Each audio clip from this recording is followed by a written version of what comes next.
gentlemen, may I have your attention, please?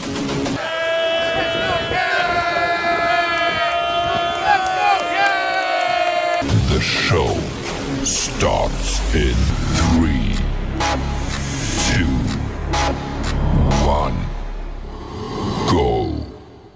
Good morning, CaneSport. It's the 12th of August, 2024. I'm Gary Ferman, the publisher of CaneSport.com, joined by our ever so happy managing editor, Matt Shodell, as we discuss the news of the day.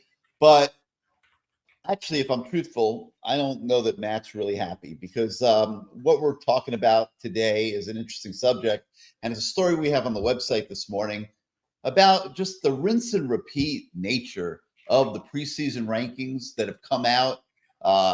Pretty much everybody out there, for the most part, with very few exceptions. I can think of 1 or 2 exceptions, but it's just penciling in Clemson and Florida State and Clemson as the top 2 teams in the ACC. And, quite honestly, I'm as cranky as Matt about this one because I have convinced myself that this is the year it is going to be different.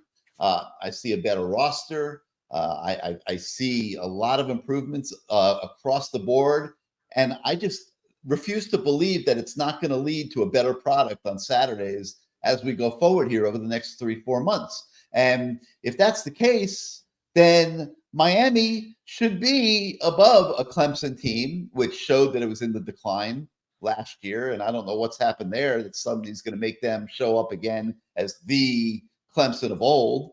And Florida State lost an enormous amount of talent that they now are having to restock the cupboard, so to speak, and try to make themselves good again. And it's not going to be as easy as it was last year. Like, I don't care what anybody thinks. There's no, last year they had the perfect season, everything lined up great. And, until they got screwed at the end of the year, everything was wonderful. It's not likely to be that way for Florida State this year. So why not Miami, Matt?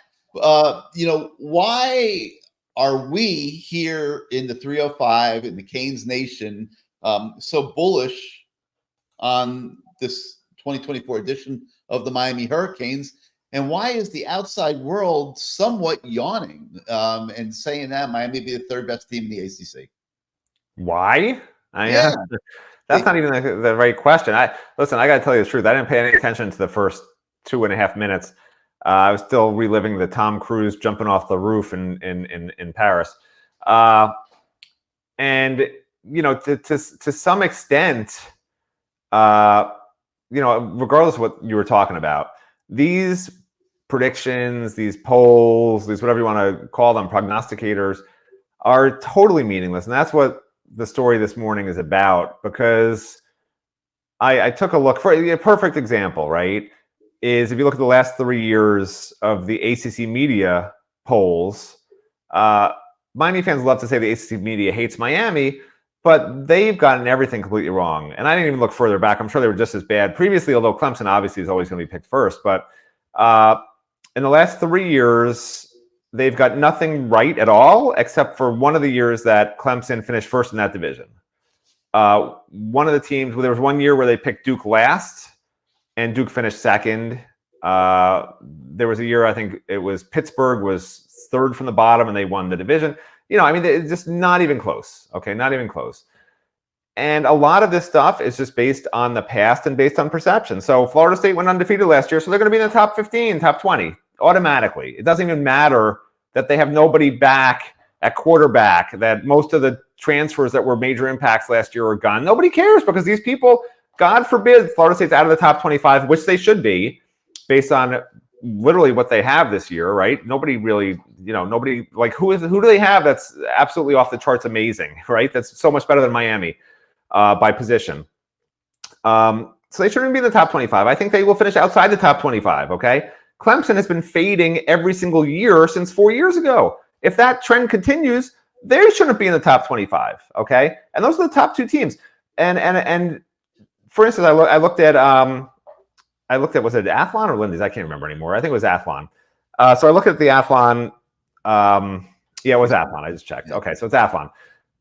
Page 14 for those of you that still buy things that are printed on paper, I don't think any of you do, but I did. Okay, I went to page 14, and Athlon listed the top units in the ACC and ranked them all. Quarterback, running back, like who has the top quarterback unit out of all the teams, who has the best running back unit, and they listed them 1 through whatever. How many teams are there in the ACC now? 5,000. 1 through 5,000.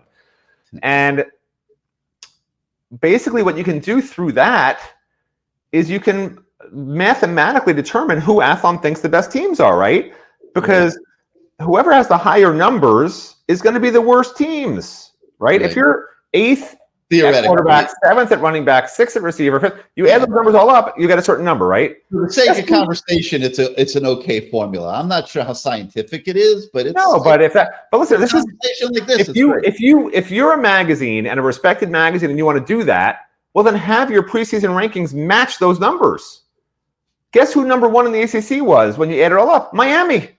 Miami is the top unit, tied with who were they tied with? Was it Florida State or Clemson? They're tied with one of them. Miami and Clemson. Okay, and FSU is not even close. Or is it? I'm sorry. No. It's Miami and Florida State are tied, and Clemson's not even close. Clemson's numbers when you add them up when you add up Clemson's position by position numbers and where they rank, it adds up to 29. And Miami's at 16 and Florida State's at 16, by far the top 2. Yet Clemson's ranked ahead of Miami in their own poll. How do you explain that? Right. They can't. If you literally ask that publication to explain it, they would have to fire their entire staff and be like, we made a horrible mistake. We are totally unreliable as a news source, which they should do. And that's my point, right? Everybody who's predicted things for the last 3 years in the ACC, these major magazines who should have figured it out, right? The Athlon has been around since Gary Ferman was a baby in 1904, and they haven't figured it out. So for fans to be freaking out over, Cam Ward's 10th in the Heisman, Miami's not going to be in the top 2, nothing any of these people have ever said is correct. It's like when a hurricane is 300 miles away and the cone's pointing right at where I live. That's the happiest I get. Not because I think there will be a total destruction of my home and I won't have to, film this stupid show anymore because my room won't exist anymore, but because it never goes where they say it's going to go. Ever in the history of mankind, never when a hurricane is 300 miles away, does it go right in the middle of the path that it was projected to go when it's a week away. So I'm ecstatic when I'm in the middle of the cone when the storm's a week away because I know it's not coming here because it never has before. Right. Okay.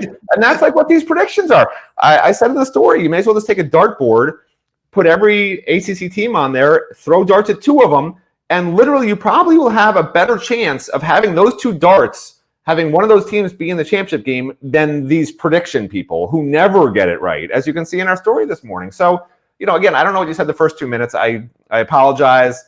I just don't pay attention to you generally. It's not just you, but it's not just in case you think it's just you. I don't pay attention to anybody. Like, I went to Starbucks. This is probably a month and a half ago. Okay, and I get my chai. What do I get? A chai latte with a green one, matcha latte. That's what I get. Okay, with oat milk. Same color as my shirt. Shout out to my shirt. And I look down at my cup, and I get the big cups, and it's got a big smiley face on it, right? So I say to the Starbucks people, I'm like, I go there every day. I'm like, this is so nice. Thank you so much.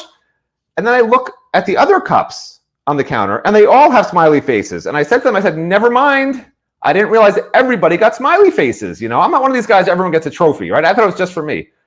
Ever since then, and this is not a joke, they have covered my cup with smiley faces and have a great day messages, and nobody else gets any of it. Nobody else gets any smiley faces anymore except for me ever since I said that. That's not a joke. At the Coconut Grove Starbucks, ask about Matt and the smiley faces if you guys go there, and they will tell you. They put smiley faces just for Matt and for nobody else because I ruined it for everyone else. So I apologize to you, Gary, for not paying attention to you, but again, it's not just you. I ruin it for everybody. I never pay attention to anybody. I ruin everybody's lives I come in contact with. You could ask my children. You could ask my wife. You could ask my friends. I don't have any friends left, but you could ask my former friends. And that's just how I operate. So, I trash everyone. I trash the prognosticators. I trash the hurricanes. God forbid I say bad things about the hurricanes. I'm the worst person in the world. I apologize. So I guess the challenge for me is to figure out how to put smiley faces up on the screen here in the morning, because I can send you some pictures of my smiley faces. I'll show you some of them. I send them to my dad once in a while. Here, I'll find one of them. Somebody actually sent me a screenshot of you on this show this weekend. I look miserable. With the comment being, look how miserable he looks. He doesn't smile. Can you see? Is this? Oh, this isn't going to show up. What if I turn off my light? No, how do you get these to show up? It doesn't. Terrible. There you go. Can you see the smiley faces? Oh, that's the cup? Well, yeah, it's supposed to be, but it's just so out of focus. But you see all the smiley faces? Yeah. That's the picture I sent my dad. That's just one of them. Usually they give me a big smiley face message. Here, I'll find another one. Oh, here's another one. Here, this one says, Happy Sunday. Stay dry. It was raining out that day. Let's see if this one shows up. Can you see that? Happy Sunday, stay dry. It's hard to read. Happy Sunday written on top. Yeah. Happy Sunday, stay dry with a happy face in the middle. This is how I ruined these people's lives at Starbucks. They have to do this for me every day now because I made a big deal about it. And now nobody else gets smiley faces. It's terrible. So I get this text message with a screenshot of you from this show. And it's like, look at him. Look how miserable he looks. He doesn't want to be here. Doesn't even look at the camera. He's negative all the time. Nobody wants to look at me. Who takes a screenshot of this? That person should be probably institutionalized. Anyone who takes a screenshot of this and keeps it on their phone and sends it to other people should be in an institution. You should actually say their name publicly so people can avoid them and report them to the local police. Who was it? Lori Ferman? Lori Ferman? Is that who it was? No. But listen, like when it comes to this subject of the rankings, the preseason rankings, and now Clemson and Florida State are just automatically penciled in as top 2 in the ACC.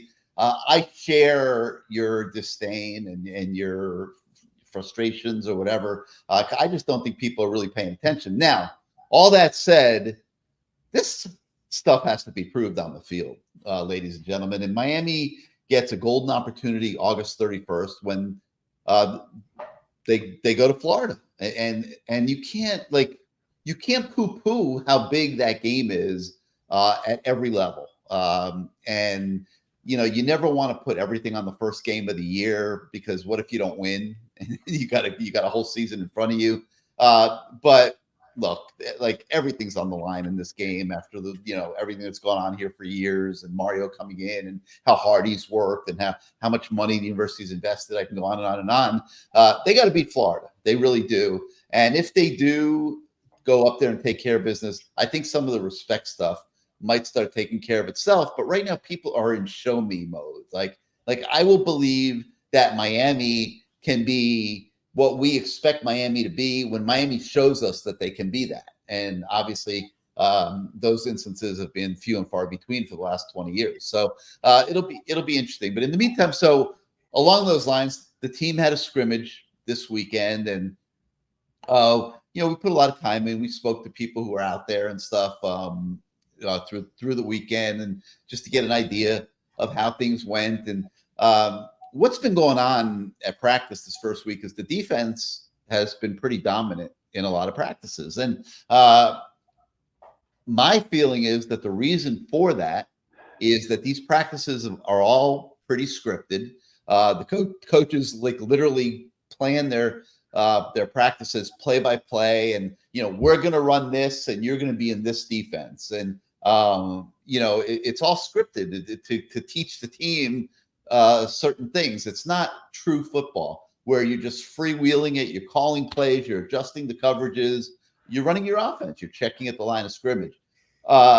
So Saturday they had a scrimmage, and it was playing real football. And it was from everything that we can gather, it was 100% different than what it had been in practice over the prior days. And the offense absolutely dominated. The offensive line was dominant from the very beginning of the scrimmage. Damian Martinez took the ball to the house from like 65 yards out.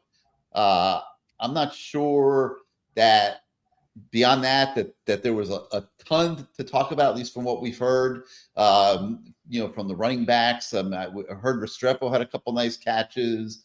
I think Sam Brown had a few nice catches. So the offense just had a very professional day and just kept scoring and scoring and scoring from what we've heard.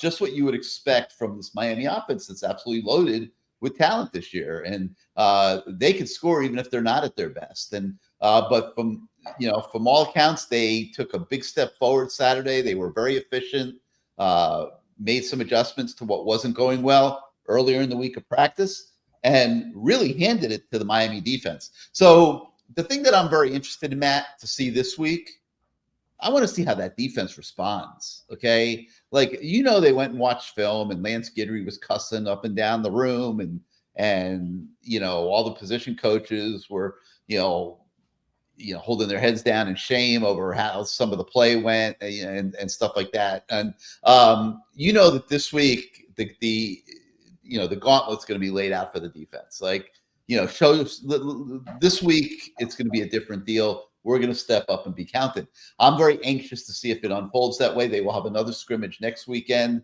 And if we don't see the defense kind of reverse the theme of scrimmage number 1 to a greater degree next week, then I think we'll have reason to be a little concerned with the season 2 weeks away.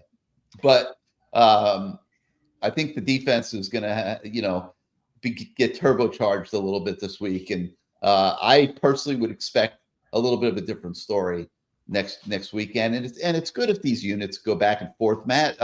Especially early in camp, you always want the defense to be dominant early in camp. It was kind of a surprise that everyone said the offense did so well in the first scrimmage. But this taking turns being dominant on the practice field, to me, is a good thing.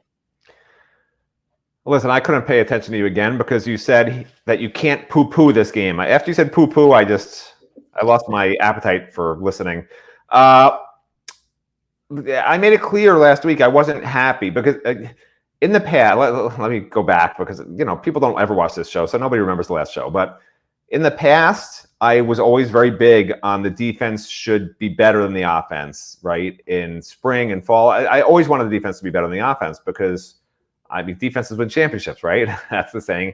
And with a good defense that Miami will be okay. That's was always the stepping stone to greatness for me. And the defenses have been good here and there, but it just seems like every year when the defense is good, the offense has been not good. And when the offense has been good, the defense has been not good, right?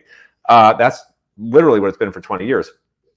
So I this year I'm totally changing my tune because, and I sort of said it in my usual rounded out way last show. I never got my point across correctly, but I'm doing a 180. I want the offense to dominate because I know the offense is great.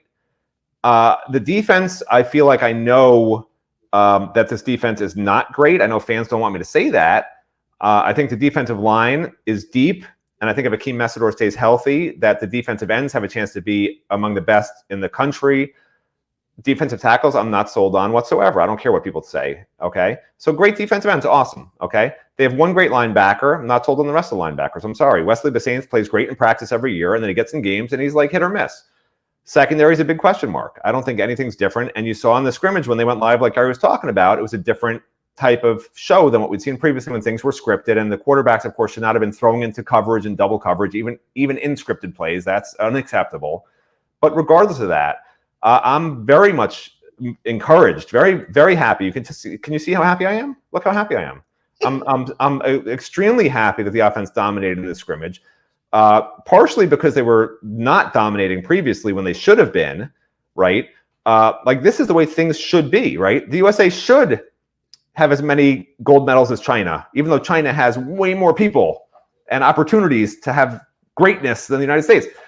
Like this is the way it should be for this particular team, right? In the past, not really. Right now, Miami has invested in offense, right? NIL has changed everything, okay? It's no longer defenses wins championships. It's NIL wins championships, and Miami spent its NIL money on offense. If you add up all the money in the free agent market through the portal, the offense has spent way more money in NIL than the defense, okay? Sure? I mean, you got guys. Yes, I'm sure.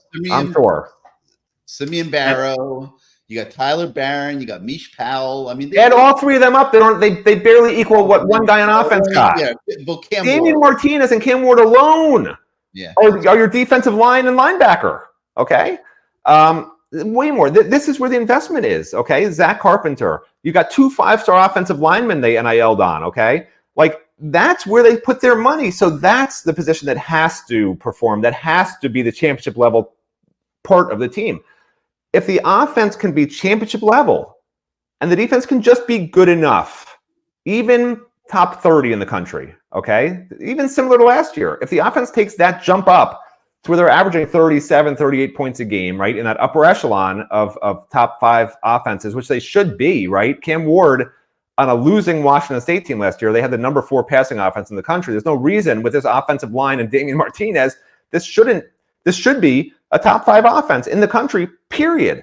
That's why I'm saying if they're struggling against a defense that I know isn't, I know it's not championship caliber. Okay, I don't care what people out there say. I know it's not. I know it's good defense, great defensive ends, okay defensive tackles. You know, linebacker position has very little depth. One great guy, like I said, and the secondary is a question mark. You know, Mish Powell's pretty good. They tried him at nickel. He couldn't play there very well, so they put him at safety, right? And, you know, you got O.J. Frederick is probably right now your second best cornerback in terms of covering guys. And he's a true freshman. That's not great to me. Damari Brown's probably your best nickel. And they're talking about starting a Vanderbilt transfer, Jadaeus Richard, who could barely get in the field last year. And you think all of a sudden he's like a superstar? I don't know.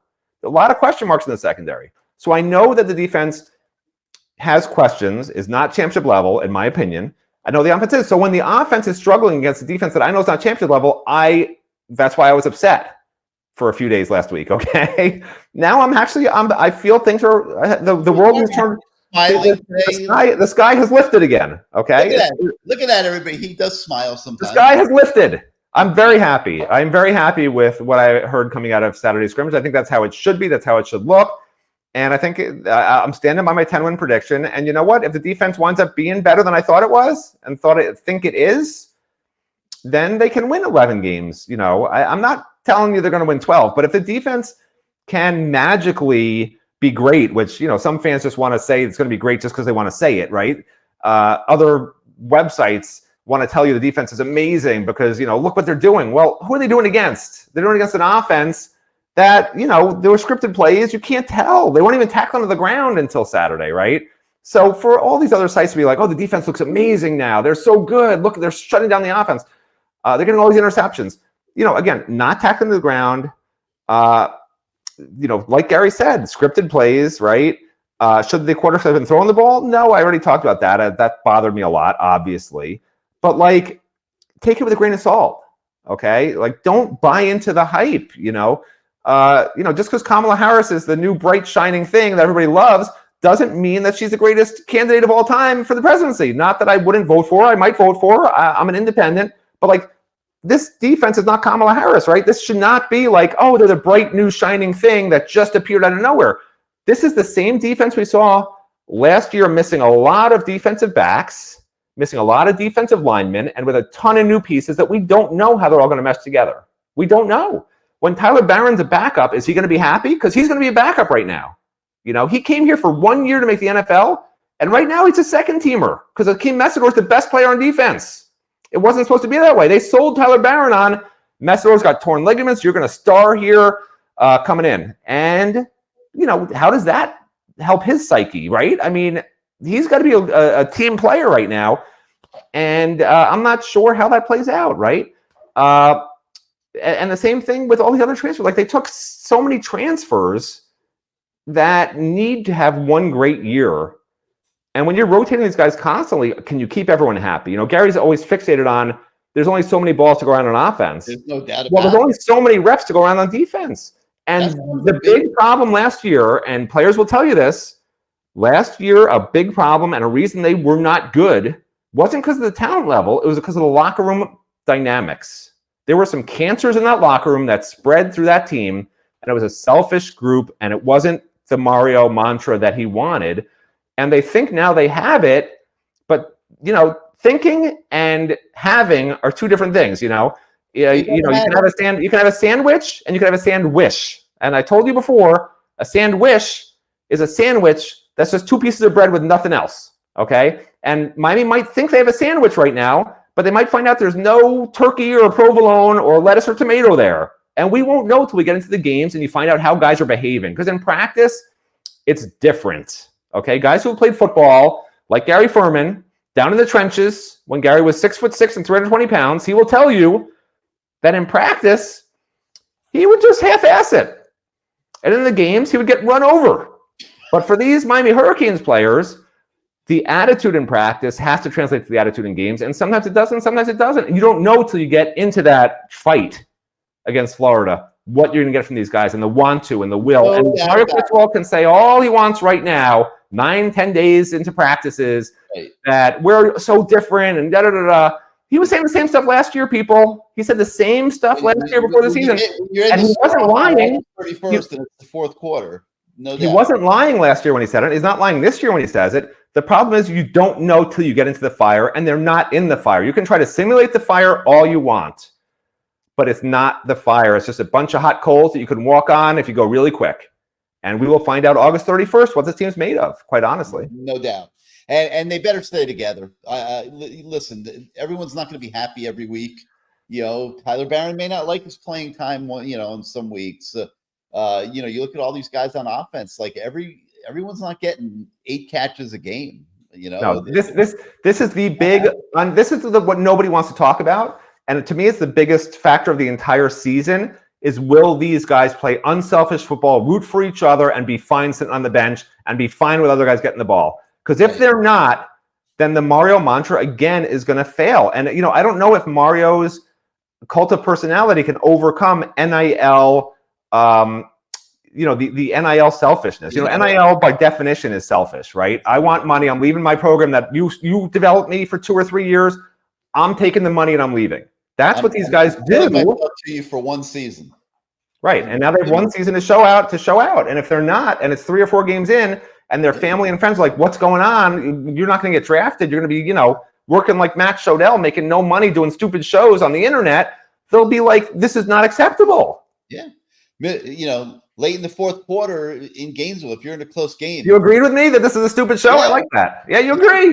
I'm wasting my time. This is a stupid show. Gary Ferman just said it. He just confirmed what I have always believed. Middle of the fourth quarter, late in the fourth quarter in Gainesville, you got to get a stop. It's, you know, 3rd and 1, 4th and 1, you know, whatever, you know, Simeon Barrow, you know, what are you going to show me, man? It's like, you know, you're paid now. You know, you were treated like, you know, you were something special. You were brought in here.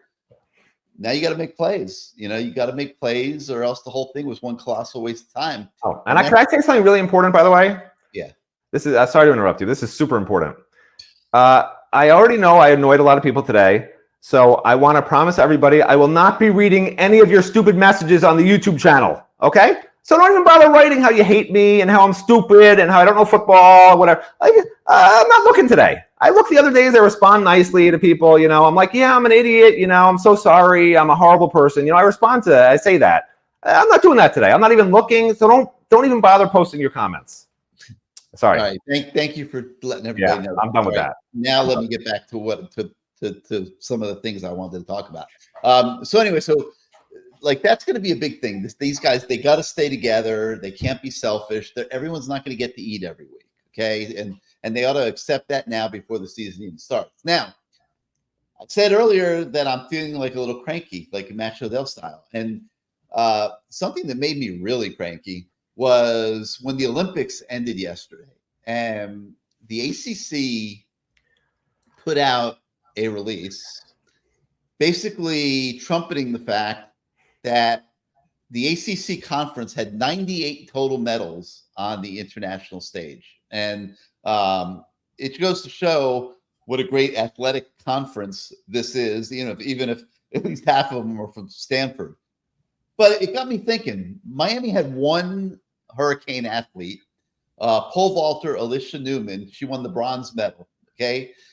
One athlete from the U won a medal at the Olympics. And I'm thinking of, so I'm looking at this list, 98 medals from the ACC. And I'm seeing, you know, Stanford, Cal, Notre Dame, NC State, Virginia, a bunch more North Carolina, Stanford, Duke, Notre Dame, NC State, Stanford, Notre Dame. It's like these athletic departments were just, you know, putting out so many Olympic athletes. Florida State had a few women's soccer players.